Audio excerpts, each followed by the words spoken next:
nous ne voulons pas nous éloigner, nous écarter du fil conducteur. Nous avons un fil conducteur et par la grâce du Saint-Esprit, nous essayons de suivre ces fils pour la gloire du Seigneur. Depuis le début de l'année, vous savez, quand nous répétons, c'est pour que la chose puisse rester en nous. Dans le monde, on dit la répétition est la mère de la science. Et quand nous répétons pour que cette chose-là puisse rester, puisse prendre place dans nos vies, dans nos cœurs. Et depuis le début, nous sommes en train de parler de Dieu propose, l'homme dispose. Et par rapport à ce thème, on est en train de voir beaucoup de sous-thèmes. Et le dimanche dernier, l'homme de Dieu, Ludan, nous a menés dans une dimension où il a parlé des affranchis. Amen. Il nous a parlé des affranchis. Et ce matin, dans la même lignée, nous voulons parler de quelque chose qui, de fois, les enfants de Dieu, nous avons un peu du mal à le saisir, nous avons un peu du mal à le comprendre, nous avons un peu du mal à le cerner. Et ce matin, nous voulons parler du conflit, les conflits entre les deux natures. Le thème de ce matin, conflit entre les deux natures. Les conflits entre les deux natures. En parlant du conflit, la pensée du conflit, c'est la mésentente. La pensée du conflit, c'est l'opposition. La pensée du conflit, c'est la lutte. La pensée du conflit, c'est la bataille. La pensée du conflit, c'est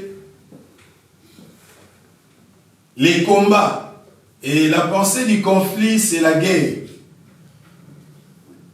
Quand on parle du conflit, ça veut dire qu'il y a deux personnes qui sont en conflit. Et ces personnes-là qui sont en conflit, quand vous les observez, vous allez remarquer qu'ils sont en conflit. Des fois, les deux personnes, ils ne se parlent pas. Et ils sont distants. Et quand vous regardez, il y a l'autre, il manifeste même sa haine envers l'autre. C'est-à-dire, quand il y a conflit, c'est chaque partie qui veut s'exprimer. Chaque partie veut avoir raison. Moi, je vais prendre le dessus. Et l'autre aussi veut prendre le dessus. Et c'est comme ça dans les conflits. Quand tu vas voir l'autre, il va te dire, non, c'est moi qui ai raison. Quand tu vas voir l'autre encore, il va te dire, c'est moi qui ai raison. Mais des deux maintenant, qui a raison? Alléluia. Et quand on parle de la nature, nous parlons de cette nature charnelle qui est le vieil homme qu'on a hérité au travers d'Adam. Amen. Amen. Et quand nous parlons de la nature qui est spirituelle, qui est l'homme nouveau, nous parlons de cette nature-là que nous avons héritée au travers de Christ Jésus par la nouvelle naissance. Amen. Vous êtes d'accord avec moi? Si vous n'êtes pas d'accord, vous dites que nous ne sommes pas d'accord avec toi. Amen. L'homme de Dieu, nous allons lire Romains 7. Romains 7, nous nous conseillons à lire à la maison tous les chapitres du premier verset au verset 5. Mais ce matin, nous voulons lire le verset 14 au verset 25. Après, quelqu'un d'autre va nous aider à lire Romains 8, 1 à 2. Après, quelqu'un d'autre nous aidera à lire Galates 5, 17. Verset 14 à 25. Je lis au nom de Jésus. Nous savons en effet que la loi est spirituelle, mais moi, je suis charnel, vendu au péché. Car je ne sais pas ce que je fais. Je ne fais point ce que je veux et je fais ce que je hais. Or, si je fais ce que je ne veux pas, je reconnais par là que la loi est bonne. Et maintenant, ce n'est plus moi qui fais, mais c'est le péché qui habite en moi. Ce qui est bon, je le sais, n'habite pas en moi. C'est-à-dire dans ma chair. J'ai la volonté, mais non le pouvoir de faire le bien. Car je ne fais pas le bien que je veux, et je fais le mal que je ne veux pas. Et si je fais ce que je ne veux pas, ce n'est plus moi qui le fais, c'est le péché qui habite en moi. Je trouve donc en moi cette loi. Quand je veux faire le bien, le mal est attaché à moi. Car je prends plaisir à la loi de Dieu, selon l'homme intérieur. Mais je vois dans mes membres une autre loi qui lutte contre la loi de mon entendement. Alléluia. Et qui me rend captif de la loi du péché qui est dans mes membres. Misérable que je suis. Alléluia. Qui me délivrera du corps de cette mort? Grâce soit rendue à Dieu par Jésus-Christ notre Seigneur. Alléluia. Ainsi donc, moi-même, je suis par l'entendement esclave de la loi de Dieu et je suis par la chair esclave à la loi du péché. Romains 8, 1 à 2, je lis, et toi tu prépares Galates 5, 17. Il n'y a donc maintenant aucune condamnation pour ceux qui sont en Jésus-Christ. En effet, la loi de l'esprit de vie en Jésus-Christ m'a affranchi de la loi du péché et de la mort.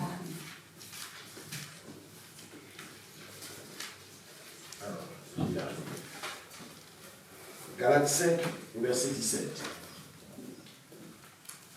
Car la chair a des désirs contraires à ceux de l'esprit, et l'esprit a des contraires à ceux de la chair. Ils sont opposés entre eux, afin que vous ne fassiez point ce que vous voulez. Amen. Amen. Ici, dans Romains 7, c'est l'apôtre Paul qui est en train de parler. C'est l'apôtre Paul qui a écrit cette épître. Et quand nous lisons cette épître, c'est lui qui est en train d'écrire. Il n'est pas un païen. Mais celui qui est en train d'écrire, c'est un croyant qui écrit. Et en plus, c'est un apôtre, l'apôtre Paul. Et c'est quelqu'un qui a été racheté par le sang de l'agneau et qui était aussi investi d'une mission pour racheter aussi d'autres. Et c'est l'apôtre Paul maintenant qui est en train de parler dans Romains 7. L'apôtre Paul, il est en train de faire un constat. Il s'est dit, mais le constat qu'il fait, ce n'est pas un constat qui est agréable et qui est favorable. Ce n'est pas un constat qui est positif, mais c'est un constat négatif. Un constat, il le fait, il s'est dit, moi, je suis croyant. En étant croyant, je suis censé de vivre selon l'homme nouveau. En étant croyant, je suis censé de vivre selon la loi de l'esprit. Mais ce que je suis en train de constater, en étant croyant, mais je continue encore à vivre par rapport aux réalités du paganisme. Alléluia. L'apôtre Paul est en train de faire un constat, il dit, mais si un païen aujourd'hui continue à mentir, à voler, c'est normal parce que c'est un païen. Il n'a pas l'esprit de Dieu. Il n'a pas le Saint-Esprit. Mais comment moi, un croyant, moi qui ai cru à la parole, mais il y a encore ces réalités-là de l'ancienne vie qui continuent à me poursuivre. Il y a encore ces réalités-là qui continuent à me rattraper. Il s'est dit, j'étais en Égypte. Je vivais comme les Égyptiens. Mais un jour, Dieu m'a racheté. par le sang de l'agneau au-dessus de linteau sur la porte. Je suis sorti. Mais c'est que je suis en train de constater, les Égyptiens continuent encore à me poursuivre. C'est que je suis en train de constater, ces Égyptiens-là, les réalités de l'Égypte, les réalités du monde, continuent encore à me poursuivre en étant croyant. Amen. Et pourtant, la Bible est en train de dire dans Exode 14, 13 que les Égyptiens que vous voyez, vous ne les verrez plus jamais. Il dit, mais comment moi maintenant, ces Égyptiens-là, ces réalités-là, continuent encore à me poursuivre? Les réalités de l'ancienne vie, les réalités de l'ancienne nature, les réalités du passé, normalement ces réalités-là ne devaient plus me poursuivre, ne devaient plus me rattraper. Mais comment ça me rattrape? Alléluia. Amen, amen. Il fait le constat, comme toi et moi ce matin, bien-aimés, nous pouvons aussi faire ces constats-là. Il fait le constat par rapport à son incapacité. Il s'est dit, non, je vois en moi l'incapacité. Les biens, je le sais. Les mal aussi, je le sais. Mais les biens que je sais là, je connais, mais je n'arrive pas à le faire. Il est en train de dire, je n'ai pas des ressources qui me permettent de rendre palpables mes actes, de rendre palpables mes actions. L'apôtre Paul, un croyant qui écrit, l'apôtre Paul qui est en train de dire ça.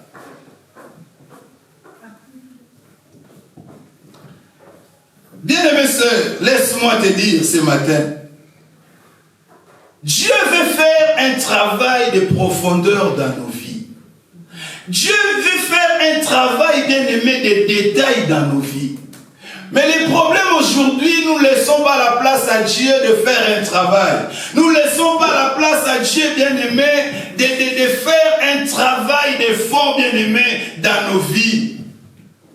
Mais qu'est-ce que l'apôtre Paul pouvait dire, bien-aimé, quand il est en train de nous présenter, bien-aimé, cet épître, bien-aimé, ce chapitre de Romains 7. Il voulait nous faire comprendre qu'il y a la différence entre l'homme nouveau et l'homme ancien. Alléluia. Il dit, il y a une différence entre l'homme nouveau et l'homme ancien. L'homme nouveau qu'on a acquis au travers de la nouvelle naissance, il dit, il y a une différence. Mais maintenant, en parlant de cette différence, l'homme nouveau, nous l'avons hérité au travers de la nouvelle naissance. Maintenant, la nouvelle naissance, c'est quoi? Est-ce que la nouvelle naissance me donne l'impossibilité de pécher? Ou la nouvelle naissance ne me donne pas droit de pécher? Mais c'est quoi juste la nouvelle naissance? Est-ce que parce que je suis né de nouveau, je ne peux plus pécher? Alléluia. Parce que c'est un croyant qui est en train, bien-aimé, de nous faire comprendre ces choses. Quelqu'un, bien-aimé, qui a été saisi par Christ Jésus sur la route de Damas. Alléluia. Mais il est en train de faire un constat, nous avons dit tout à l'heure. Mais la nouvelle naissance, quand nous lisons Jacques 3, 2, la Bible nous dit, nous branchons de plusieurs manières. Alléluia. Il dit, nous branchons de plusieurs manières. Et quand nous lisons Martin Bible, lui dit, car nous péchons tous en plusieurs choses. Et quand nous lisons Darby, lui dit, car nous faillissons tous à plusieurs égards. Alléluia. Ça veut dire, maintenant la nouvelle naissance, c'est quoi? Est-ce que parce que je suis né de nouveau, je ne peux plus pécher? Alléluia. Et il est maintenant en train de nous faire comprendre que la nouvelle naissance n'est pas la suppression du vieil homme. Alléluia.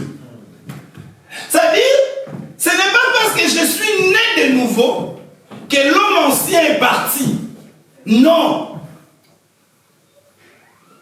C'est-à-dire, la nouvelle naissance, c'est une réalité. C'est comme on me donne un verre. Et dans ce verre, il y a déjà de l'eau. Mais Dieu rajoute encore une autre matière dans ce verre. Et dans ce verre, maintenant, il y a deux réalités. Et ces deux réalités, bien aimés, se passent dans la vie du croyant. Se passent dans la vie du chrétien. C'est-à-dire, en étant chrétien, nous avons deux réalités dans notre vie, dans notre être. Il y a deux réalités. Il y a le vieil homme et il y a aussi l'homme nouveau. C'est pour cela que nous avons, quand le livre des Galates que nous avons lu, on nous a dit quoi? Ils sont opposés. C'est-à-dire, ils sont en conflit. Ils sont là les deux. Alléluia. Ils sont là les deux. C'est-à-dire, la nouvelle naissance, c'est la cohabitation de l'homme nouveau avec l'homme ancien, mais dans un même être. Est-ce que je me fais comprendre?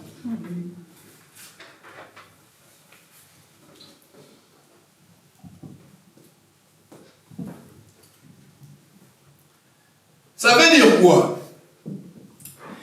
Lorsque nous étions péchés, nous étions en train de mener notre vie du péché normalement. Mais quand nous sommes venus en Christ, Dieu a changé notre vie. Mais maintenant, en changeant notre vie, les deux réalités-là sont à nous. Les deux réalités-là sont en train, bien aimés, de chercher maintenant à se manifester. C'est-à-dire quoi? L'homme spirituel, c'est cet homme-là qui sait faire taire sa chair. C'est celui-là, l'homme spirituel. C'est celui qui sait laisser sa chair enfammer. C'est-à-dire, quand même la chair a faim, quand même la chair a soif, on lui laisse comme ça, on ne lui donne pas à manger. C'est ça l'homme spirituel. C'est l'homme qui sait prendre les dessus sur sa chair. C'est ça l'homme spirituel. Tu peux être un croyant, un chrétien, mais tu es charnel. Parce que tu n'arrives pas à prendre les dessus sur ta chair. Alléluia. Amen. Tu n'arrives pas à prendre les dessus sur ta chair. Et la chair bien-aimée se nourrit de levain des pharisiens. La chair se nourrit bien-aimée des malices. La chair se nourrit bien-aimée des insultes. La chair se nourrit bien-aimée du péché. C'est ça bien-aimée la nourriture de la chair.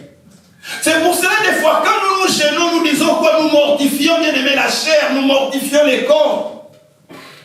Mais ce n'est pas cette nourriture physique, mais c'est une nourriture bien-aimée spirituelle. Et ici bien-aimé,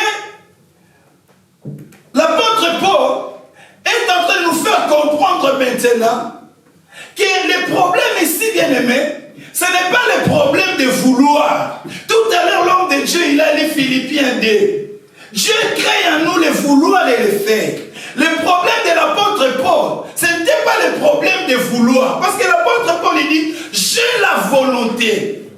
Les biens, je le sais. Mais si je veux faire les biens, il y a toujours le mal qui est attaché à moi. Je n'arrive pas à faire ces biens-là. Des fois, je me dis, je dois dire la vérité. Mais des fois, quand je vais dire la vérité, je réalise que j'ai menti. Mais je suis chrétien, je suis croyant. Je ne comprends pas. J'ai la volonté de dire non. Moi, je ne veux plus mener cette vie du péché. Mais quand des fois, je réalise, je regarde, de temps en temps, j'arrive à tomber, j'arrive à broncher. Mais je ne comprends pas. Le problème, ce n'est pas le vouloir, la volonté. Mais le problème, c'est le pouvoir. Alléluia. Parce que Christ Jésus, quand il est arrivé, bien-aimé, Christ Jésus n'est pas venu pour rétablir la volonté. Parce que l'homme, bien-aimé, à lui-même, l'homme a déjà la volonté quand Dieu a créé l'homme. L'homme déjà lui-même, l'homme veut être bien. L'homme à lui-même, l'homme veut être heureux. Il veut mener une vie, bien-aimée, heureuse. Mais le problème, quand Christ est arrivé, il est venu rétablir le pouvoir que l'homme n'avait pas. Et l'apôtre Paul, il est en train de se lamenter. Il est en train de regretter parce qu'il n'a pas le pouvoir. Alléluia. Il n'a pas le pouvoir. C'est le problème de beaucoup de chrétiens aujourd'hui. Si nous lisons, bien aimé, ce chapitre, bien aimé, de Romains 7, nous allons voir au moins 40 fois l'apôtre Paul a employé les je, a employé les moi, a employé les mais. Alléluia. En d'autres termes, ça veut dire, en lui-même, il ne pouvait pas s'en sortir. En toi-même, tu ne pourras pas s'en sortir. Tu as besoin d'une aide extérieure, d'une main extérieure pour venir t'aider. Alléluia. Et cette main bien-aimée extérieure, c'est l'Esprit de Dieu. Alléluia. Bien-aimé, nous connaissons l'homme. L'homme a 3 parties. Dans l'homme, il y a l'esprit, il y a le corps, il y a l'âme. Et le salut de l'homme est conjugué, bien aimé, de 3 manières. Le salut de l'homme est conjugué au passé. C'est-à-dire l'esprit, bien aimé, quand nous croyons en Christ, l'esprit, il est déjà sauvé. Alléluia. L'esprit est déjà sauvé.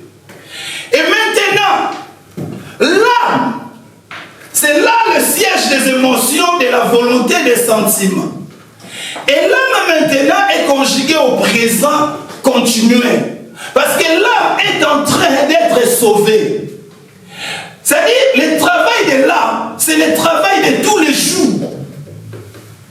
Et le corps, bien aimé, le salut du corps, il est conjugué, bien aimé, au futur. Parce que le corps que tu portes aujourd'hui, le corps que je porte aujourd'hui, c'est un corps d'humiliation. C'est un corps de honte, bien aimé. Un corps de la mort. Un corps où un jour, bien aimé, ce corps-là sera glorifié, sera sauvé le jour où Christ Jésus viendra. Alléluia. Amen. Et la Bible dit, ce corps portera l'incorruptibilité. Amen. Et ce corps, bien aimé, sera un corps de gloire. Amen. Mais c'est au futur que ce corps sera sauvé. Alléluia. Amen. Maintenant, ce corps n'est pas encore sauvé. C'est pour ça que dans ce corps, tu as des maladies. Dans ce corps, tu vis la souffrance. Tu vis les difficultés. Tu vis les soucis. Pourquoi? Parce que le corps n'est pas encore sauvé. Alléluia. Amen, amen. Il nous explique, il dit le problème, c'est dans le vouloir et dans le pouvoir. Dans le vouloir et dans le pouvoir. Le vouloir m'est donné, mais le pouvoir ne m'a pas été donné. Mais qu'est-ce que je vais faire quand je n'ai pas le pouvoir? C'est pour ça l'apôtre Paul, il peut crier et dire, malheureux que je suis, qui me délivrera de ces corps de mort? Alléluia. Amen. Qui me délivrera de ces corps de mort? Qui va me donner le pouvoir? Et pourtant la Bible dit, à tous ceux qui l'ont reçu, à tous ceux qui croient à son nom, il a donné le pouvoir de devenir enfant de Dieu. Christ est venu rétablir, bien aimé, le pouvoir. Le pouvoir. Et l'apôtre Paul, quand il est en train de parler par rapport à ce chapitre, j'aimerais quand même, tu vas oublier tout ce que je peux dire ce matin. J'aimerais que tu puisses capter l'image que je pourrais donner ce matin, qui est l'apôtre Paul, par rapport aux Romains, l'image qu'il est en train de nous donner, pour nous faire comprendre ces combats, ces conflits entre les vieil homme et l'homme nouveau. Vous savez, à l'époque romaine, les Romains, c'est des cruels bien-aimés dans le Seigneur. Nous les connaissons, ceux qui ont lu des romans, des histoires sur Rome, sur l'Empire romain. C'est des gens bien-aimés, c'est qu'ils étaient cruels. Quand nous regardons même comment ils ont crucifié Jésus, nous voyons, c'est pas normal. Comment vous pouvez tuer une personne de la sorte? Comment bien-aimés ils tuaient bien-aimés les criminels? C'était cruel. Et bien-aimés les Romains, ils avaient plusieurs moyens, plusieurs manières pour punir bien-aimés un criminel. Ils avaient plusieurs manières. Et l'une des manières, bien-aimés, qui a mené l'homme à mourir difficilement et à mourir lentement, c'était quoi, bien-aimé dans le Seigneur? Quand un étranger ou un Romain tuait un Romain, qu'est-ce qu'il faisait? Il prenait celui qui a tué les criminels. Il l'amenait dans le désert. En l'amenant au désert, il ne lui laissait aucune chance, aucune occasion, aucune opportunité de revenir encore dans la vie. Il l'amenait bien aimé loin dans le désert. Et il le laissait dans le désert. Et dans le désert, mais qu'est-ce qu'il faisait? Il prenait les cadavres, il attachait à la personne qui a tué. Il mettait même une grosse pierre. Amen. C'est-à-dire, quand ils attachaient comme ça, ils te laissaient là-bas. Pour que tu puisses mourir là-bas. Lentement, sûrement, difficilement. Et en étant là, avec les cadavres, ça veut dire, toi tu es là, tu fais que regarder les cadavres. Tu veux te délivrer, tu n'arrives pas. Tu regardes les cadavres. Tu as faim, tu as soif. Et les cadavres commencent à sentir le premier jour, le deuxième jour. Tu es avec les cadavres. Alléluia. C'est-à-dire, l'apôtre Paul, il nous fait comprendre maintenant, il dit, qui me délivrera de ces corps de mort? Ces corps de mort qui est attaché à moi. Le vieil homme est attaché à moi. Le vieil homme qui est attaché à moi, il sent mauvais. Le vieil homme qui est attaché à moi, ça sent pas bon, bien-aimé dans le Seigneur. Le vieil homme ne sent pas bon. Le péché ne sent pas bon. L'impudicité ne sent pas bon. L'orgueil ne sent pas bon. Et l'apôtre Paul, il s'est dit, malheureux que je suis. Il était traumatisé. C'est-à-dire, quand tu es là, dans le traumatisme, tu cries, malheureux que je suis. Qui pourra me libérer, délivrer de ces corps des morts? Alléluia. De ces corps des morts. Ça veut dire, aujourd'hui, bien-aimé, en tant que croyant, il y a ces deux réalités qui sont en train de se battre en nous. Il y a ces deux réalités. C'est-à-dire, nous vivons avec ces deux réalités en nous. En nous. C'est pour ça que nous avons dit, la nouvelle naissance n'est pas la suppression du vieil homme. N'est pas la suppression. Vous savez, hier, j'étais au travail. On m'a appelé pour aller intervenir. Il y avait quelqu'un qui était, on devait le faire sortir aux urgences. Bien aimé, j'arrive. Dès que la personne me voit, il me dit, toi ne t'approches pas un singe. Ça veut dire, à moi j'ai deux réalités. Il y a le vieil homme qui est en moi aussi. Il y a l'homme nouveau qui est en moi. Et l'homme me dit, tu es un singe. L'homme ancien, il a entendu. Et l'homme nouveau aussi, il a entendu. Mais maintenant, l'homme spirituel, c'est celui qui s'est fait taire l'homme charnel. C'est celui qui sait dire, au vieil homme, tais-toi, ne parle pas, n'agis pas. Ce n'est pas toi qui as le contrôle, c'est l'homme nouveau qui a le contrôle. Ce n'est pas toi qui domine, c'est l'homme nouveau qui domine. C'est-à-dire l'homme spirituel, c'est celui qui s'est piétiné le vieil homme. C'est celui qui s'est piétiné l'homme charnel. Mais bien aimé, tout autour de moi, les gens ne savaient pas que ça bouillonnait. Bien aimé, ça bouillonnait. En plus, j'étais en train de préparer ces messages. En plus, j'étais en jeu de prière. Vous vous rendez compte?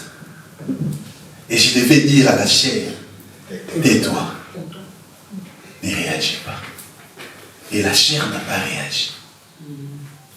Amen. Elle m'est arrivée dans la soirée, croyant que c'était fini la soirée, on finit le travail. Il y a une autre dame. J'arrive pour lui parler, pour dire qu'il devait sortir.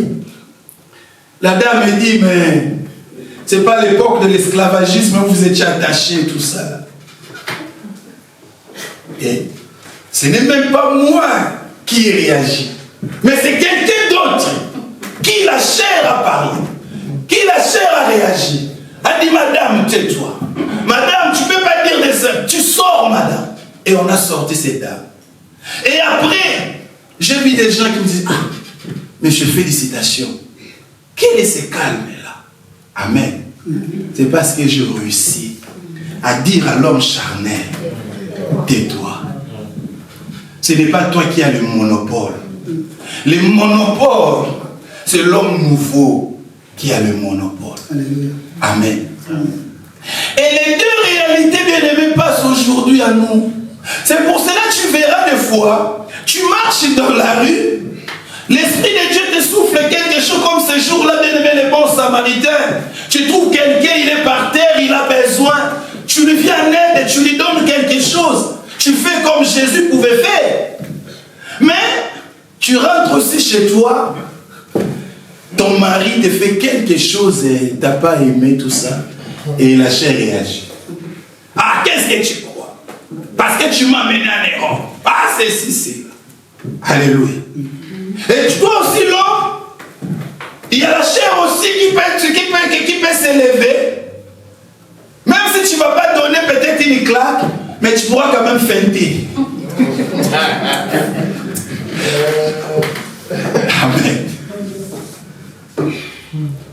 C'est-à-dire, c'est des réalités bien-aimées. Nous marchons avec nuit et jour. Alléluia. Bien-aimé, c'est la lutte que tu as. C'est la lutte que moi j'ai bien-aimé. C'est la lutte que nous avons. La lutte de tous les jours. La lutte de tous les jours. Nous devons être délivrés de ces vieils hommes. C'est pour cela, dans Romains maintenant 8, l'apôtre Paul dit, la loi de l'esprit de vie, la loi de l'esprit de vie m'a libéré de la loi du péché. Alléluia. Bien-aimé, la loi de l'esprit de vie, c'est cette loi-là, c'est l'esprit bien-aimé que Dieu nous a donné. Mais maintenant, le problème, Dieu nous a donné bien-aimé l'esprit. Vous savez, nous disons, nous l'appelons le Saint-Esprit. Le Saint-Esprit. Ça veut dire, si nous arrivons bien-aimé à les scinder, il y a le Saint et il y a l'Esprit. Ça veut dire, il y a deux parties. Il y a une partie de sainteté, il y a une partie qui est esprit. Maintenant, quelqu'un qui a reçu les deux parties, ça veut dire qu'il doit mener une vie de sainteté. Parce que quand tu reçois la partie sainte, tu dois mener une vie de sainteté.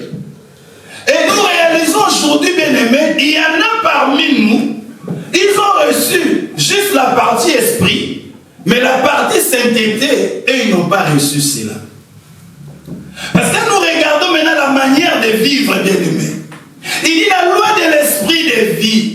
Et quand nous lisons 2 Corinthiens 3, bien-aimés, le verset 5, la Bible dit nos capacités viennent de Dieu. Ce n'est pas à nous, bien-aimés, de se taper la poitrine, de dire que moi je peux faire quelque chose. Non, tu ne peux pas. Bien-aimé, dans ces combats, dans cette bataille, dans ces conflits, bien-aimé, tu as besoin, bien-aimé, d'un partenaire extérieur. Tu as besoin, bien-aimé, d'un allié. Tu as besoin, bien-aimé, de faire une coalition. Vous savez, j'ai toujours l'habitude de dire, bien-aimé, une fois j'ai dit encore ici, vous savez, dans les combats, bien-aimé, il n'y a pas question seulement de stratégie. Pour vaincre, bien-aimé, dans la guerre, il n'y a pas question, bien-aimé, seulement de stratégie. Mais il y a aussi problème des alliances. C'est pour ça que quand nous voyons, bien-aimé, le petit David, quelle force que David avait pour terrasser Goliath. Mais juste parce que David, il était partenaire, bien-aimé, avec Dieu. Parce que David, bien-aimé, il avait fait alliance avec Dieu. Vous allez voir, bien-aimé, un petit pays. Mais comment ce petit pays, il peut faire la guerre avec un grand pays? Parce que derrière le petit pays, il y a des grandes alliances, il y a des grandes coalitions, il y a, bien aimé, des gros partenariats. Alléluia. Amen. Et bien aimé Dieu, quand il nous dit les capacités viennent de lui, bien aimé, le pouvoir vient de Dieu. Et Dieu, bien aimé, il veut, bien aimé, que lui soit notre partenaire. Le partenaire, bien aimé, de taille. Vous savez, même aujourd'hui, quelqu'un, bien aimé, qui veut, bien aimé, ta voix, il peut faire, bien aimé, partenariat avec un ami. Alléluia. Nous voyons, bien aimé, dans le domaine spirituel, dans la sorcellerie, bien aimé. Il y en a, bien aimé, la belle famille, ils ont fait la coalition avec l'autre belle famille. Pourquoi? Pour lui faire toujours du mal. Ils ont fait alliance. Alléluia. Et le Saint-Esprit, bien aimé, c'est un partenaire de taille. Un partenaire de taille. Dis, j'ai besoin du Saint-Esprit. J'ai besoin du Saint-Esprit. J'ai besoin du Saint-Esprit. Ça dit, Dieu pose en nous, bien aimé, la loi de l'esprit de vie. Cette loi de l'esprit de Dieu de vie te permet, bien aimé, de vaincre. Te permet, bien aimé, de vaincre le péché. Te permet, bien aimé, de surmonter le péché.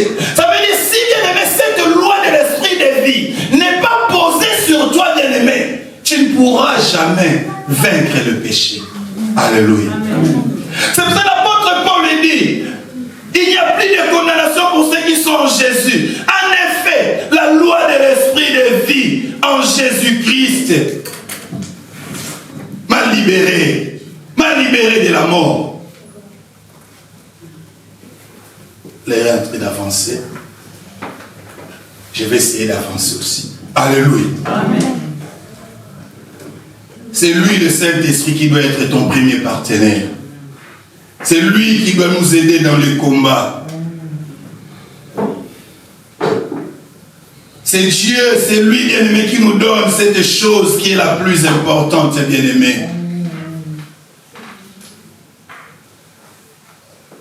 Vous savez, Jésus est en train de dire, il dit, si vous croyez en moi, mon Père et moi, nous allons venir habiter en toi. Alléluia. Ça veut dire, parce que nous avons cru en lui, les royaumes se délocalisent bien aimé au ciel. Les royaumes viennent maintenant sur la terre. C'est-à-dire, toi tu deviens un royaume parce que Dieu et Christ, ils habitent en toi. Vous savez, la parole de Dieu n'est pas compliquée. C'est parce que nous n'avons pas cette habitude de lire, de méditer, de comprendre, de rentrer dedans. C'est-à-dire, tu es le royaume de Dieu sur la terre. Alléluia. Amen. Parce que tu as cru en lui. Et la Bible est en train de dire dans Ézéchiel 18, 31, on peut lire ça de Dieu.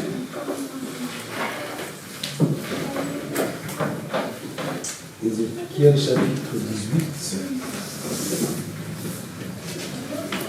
Verset 31.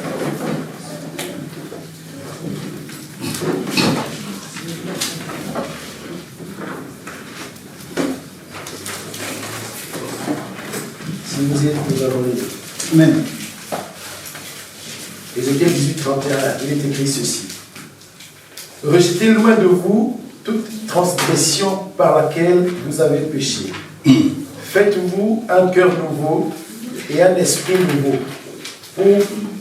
Pourquoi mourriez-vous, maison d'Israël? Alléluia. Alléluia. Tu peux rester debout, homme de Dieu. C'est-à-dire ici, Dieu, il est en train de donner la responsabilité au peuple. Il dit, faites-vous un cœur nouveau.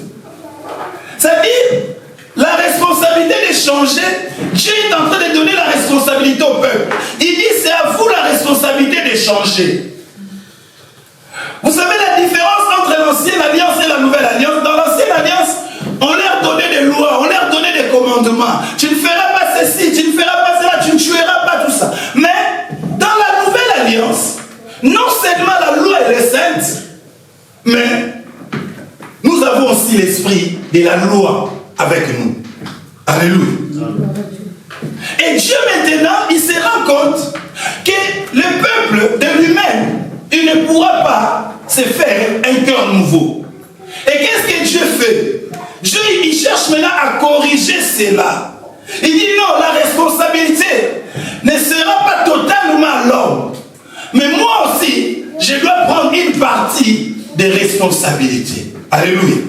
Ézéchiel 36, 26. Ézéchiel 36, au verset 26. Je vous donnerai un cœur nouveau. Alléluia. Et je mettrai en vous un esprit nouveau. Alléluia. J'ôterai de votre corps le cœur de pierre. Alléluia. Et je vous donnerai un cœur de chair. Amen. Au verset 27, je mettrai mon esprit en vous. Oui. Et je ferai en sorte que vous suiviez mes ordonnances. Alléluia. Et que vous observiez et pratiquiez mes lois. Amen. Là, Dieu maintenant, il a corrigé. Il a dit,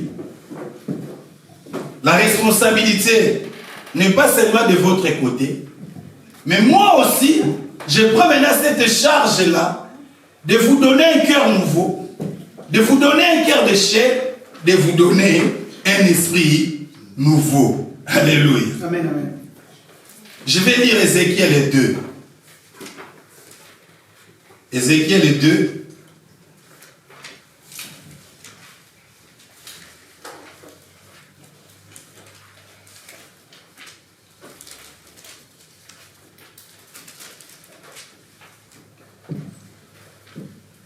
Et quoi?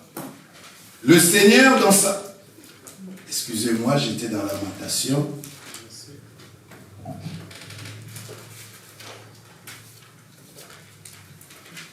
Ézéchiel 2. Il me dit, fils de l'homme, tiens-toi sur tes pieds et je te parlerai.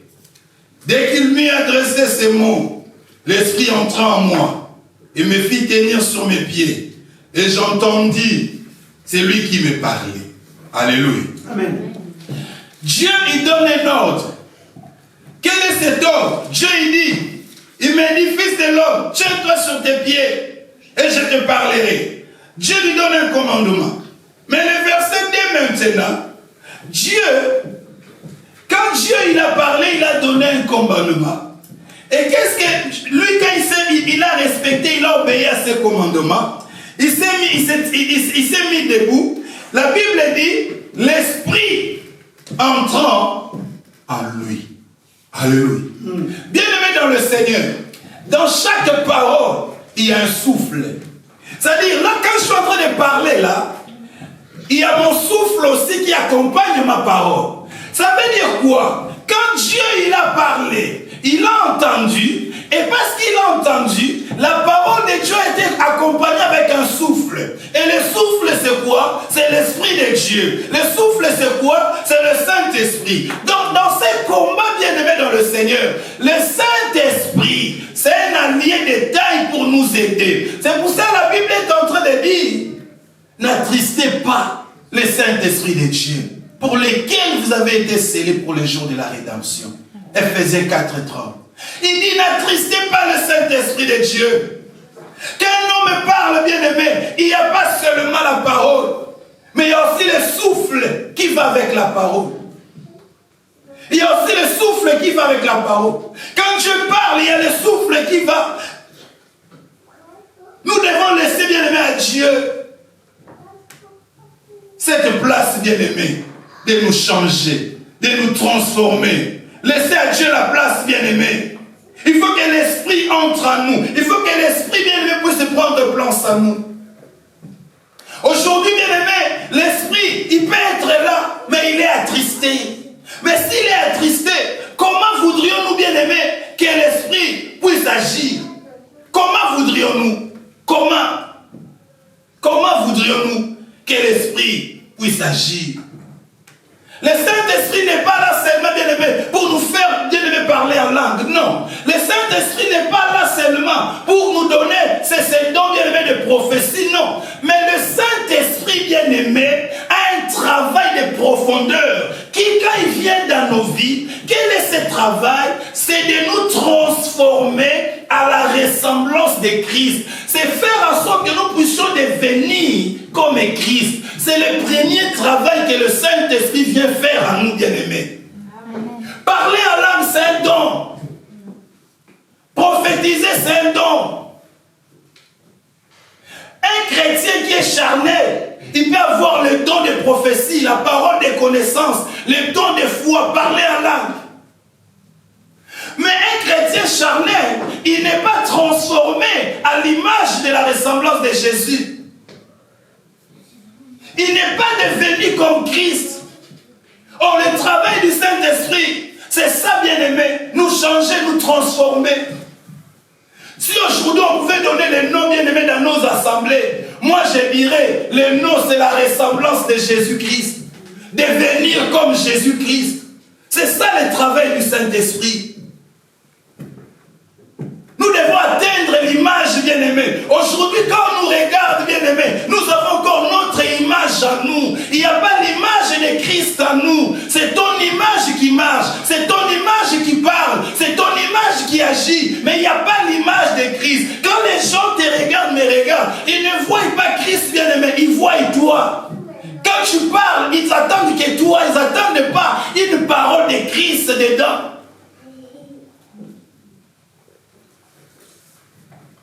Le Saint-Esprit, quand il vient, bien-aimé, il nous convainc du péché. La Bible dit quand il viendra, il vous convaincra du péché. Il ne convaincra pas seulement l'Église. Vous savez, aujourd'hui, nous avons limité le Saint-Esprit à l'Église. Or, le Saint-Esprit, bien-aimé, n'est pas contenu, bien-aimé, dans l'Église. Le Saint-Esprit, bien-aimé, il va partout. Le Saint-Esprit va dans la rue. Le Saint-Esprit va dans la boîte de nuit. Le Saint-Esprit va dans des prisons pour toucher les gens, pour les ramener à Christ. La Bible est en train de dire, nul ne peut venir à moi si mon Père ne l'attire pas. Mais quelle est cette force d'attraction qui attire les pécheurs vers Jésus-Christ de Nazareth? Cette force d'attraction, c'est la conviction. Alléluia. Bien-aimé, tu peux parler à une personne du matin au soir. S'il n'est pas convaincu que ce qu'il est en train de faire, c'est mal, il ne changera pas. Bien-aimé, le salut n'est pas, bien-aimé, dans l'abandon du péché d'abord. Mais le salut est d'abord dans la conviction du péché.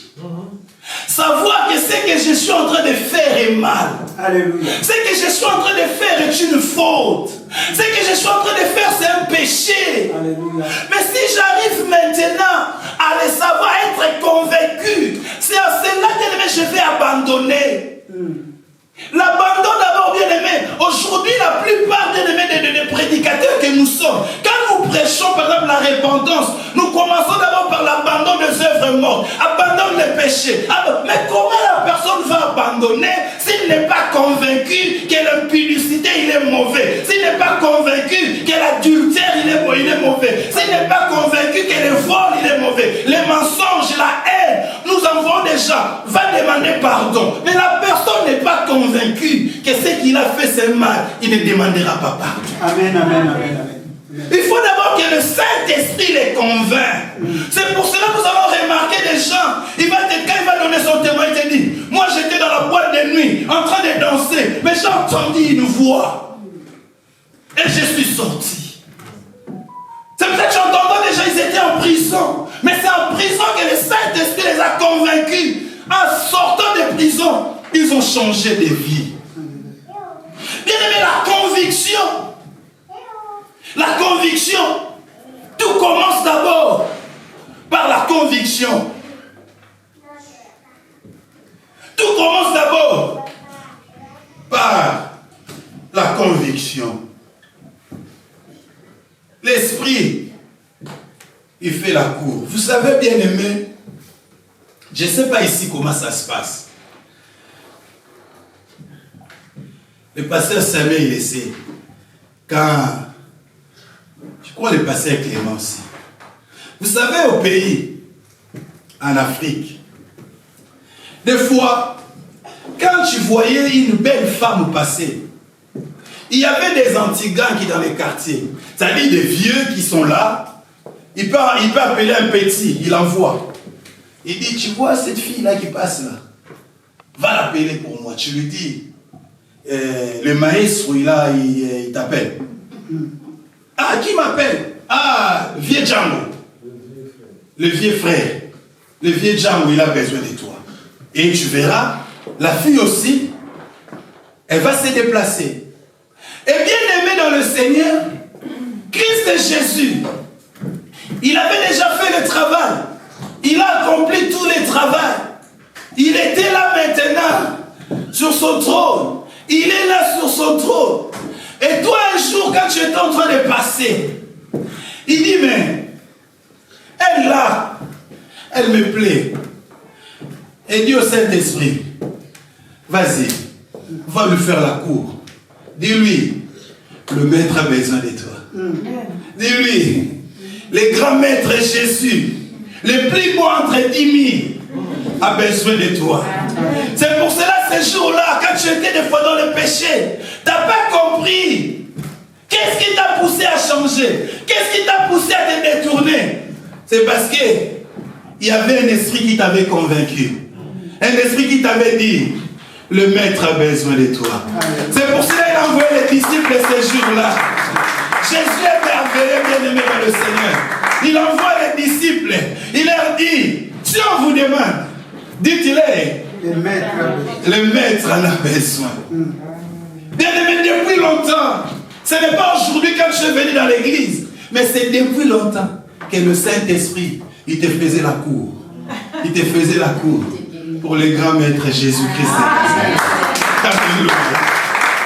Bien aimé, Saint-Esprit, la conviction. Vous savez, entre parenthèses, pour nous rigoler un peu, il y avait un prêtre. Vous savez, il était là en train de donner l'Eucharistie. Il donnait les corps de Christ. Les gens ils venaient, amen, les corps de Christ. Après, il y avait une belle femme qui est arrivée. Au lieu de dire les corps de Christ, il a dit, oh Seigneur, ça c'est les corps. Hein? Alléluia. Il dit, ah Seigneur, ça c'est pas le corps du Christ. Alléluia. Dieu est merveilleux, est-ce qu'on peut acclamer Jésus?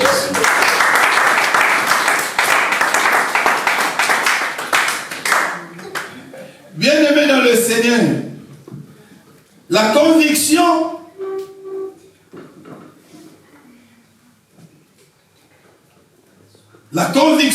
nous fait comprendre deux choses, deux réalités. Premièrement, la personne est convaincue d'avoir fauté. Et deuxièmement, la personne est convaincue d'être coupable et condamnable devant Dieu à cause de ses fautes. Amen. Amen. Et cette deuxième partie, où la personne est convaincue d'être coupable et condamnable, cette partie-là de la conviction produit en nous la repentance. C'est cette partie, bien aimée, qui produit la repentance.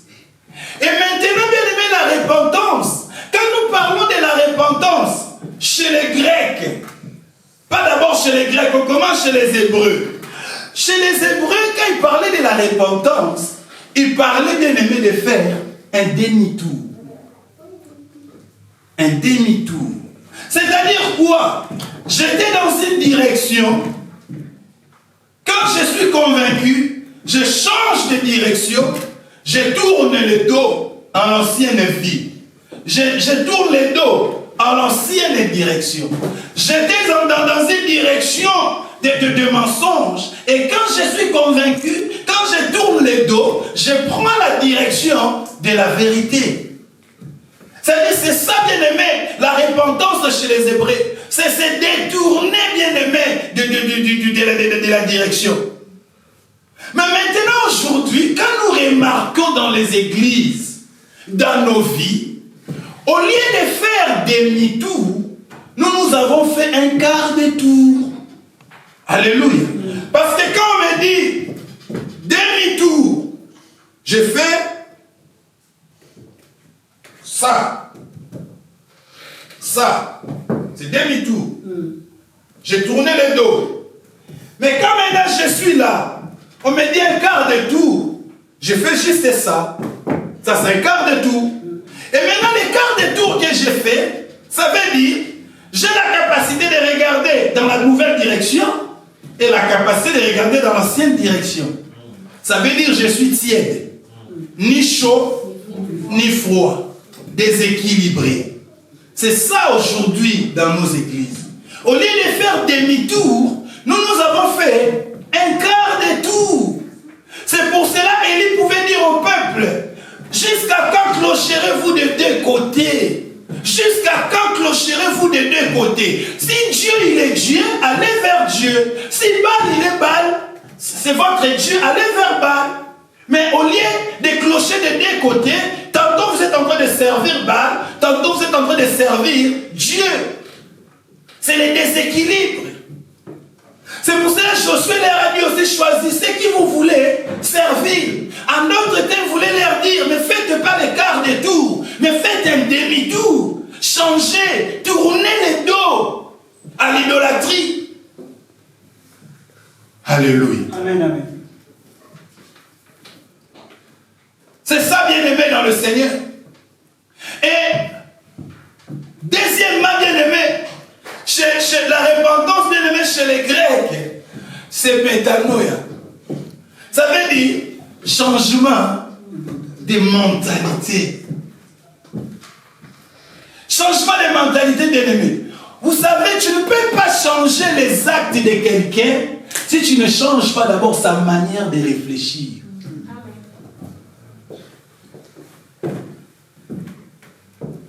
Alléluia. Hier, j'étais en train de parler avec un frère. On était en train de discuter, on s'est dit, si aujourd'hui, nous voyons tous ces problèmes en France, à cause de ceux qui ont ramené leurs anciennes mentalités de leur pays. Alléluia. Bien aimé, les constats, on fait les constats. C'est-à-dire les changements de mentalité. C'est pour cela, ce jour-là, Christ et Jésus, quand bien aimé, il était à la croix. Avant d'être à la croix, la Bible nous dit, qu'est-ce qu'on a fait à Christ? On a mis bien aimé la couronne d'épines. Or, quand on a mis la couronne d'épines, le sang bien aimé avait coulé. Le sang avait coulé sur le front de Christ.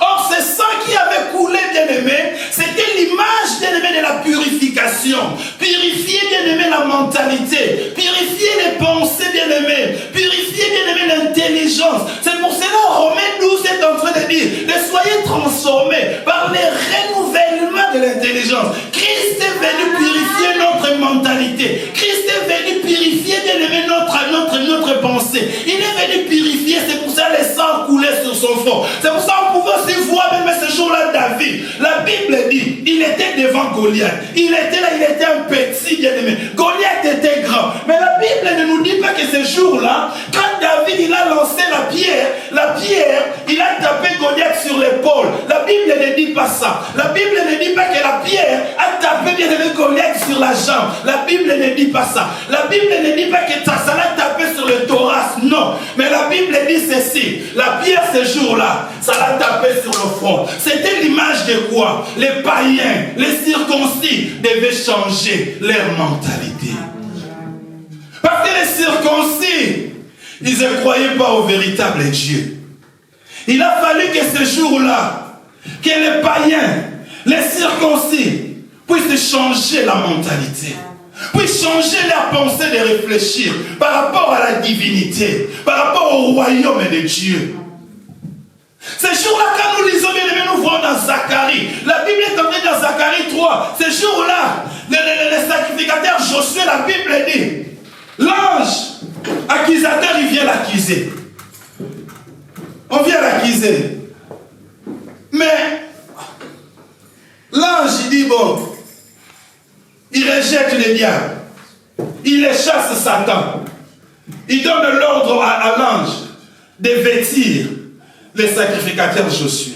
Mais la Bible nous dit, quand nous lisons Zacharie 3, on a commencé, parce que les vêtements, bien aimés, quand on met les vêtements, on commence par les bas. Mais la Bible dit, on a pris les turbans, on a mis sur la tête. C'était l'image de changer la mentalité. Alléluia. Les sacrificateurs, tu dois d'abord changer ta mentalité. Changer ta façon de réfléchir, bien-aimé, dans le Seigneur. C'est pour ça que la Bible est en train de dire, Christ est la tête, bien-aimé, de l'Église. Nous sommes le corps. Parce que c'est Christ qui réfléchit. C'est Christ qui a la bonne mentalité, bien-aimé, dans le Seigneur. Si tu te laisses, bien-aimé, vous savez, aujourd'hui, on a des problèmes. Pourquoi? Parce que nous-mêmes, on s'est dit, on est des têtes. Alléluia. Si tu te dis que tu es la tête, c'est pour cela tout le temps tu as mal à la tête. Les soucis. Pourquoi? Parce que tu te dis, c'est moi-même qui vais réfléchir. La Bible dit, c'est Christ et la tête. Laissons-lui la charge de réfléchir à notre place. Laissons-lui la charge, bien-aimé, de penser à notre place. Beaucoup de couples, bien-aimé, il y a des divorces parce que l'homme et la femme, ils voulaient réfléchir eux-mêmes.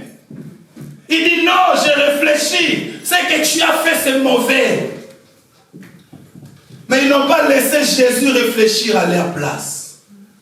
Ces jours-là, quand ils ont ramené la femme adultère, c'est Christ et Jésus qui a réfléchi à leur place. Ils ont dit, oui, nous, dans notre réflexion, dans notre mentalité, dans nos pensées, cette femme, elle est vouée à la mort.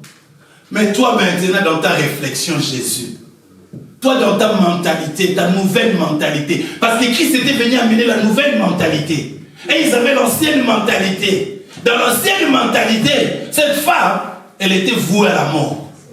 Mais dans la nouvelle mentalité, cette femme, elle était censée à vivre. Amen. Elle était censée être pardonnée. Alléluia. Et Christ était en train de réfléchir. Il réfléchissait à l'écrire. Il leur dit, qui d'entre vous n'a pas encore commis le péché, qui jette la première pierre à cette dame. Alléluia.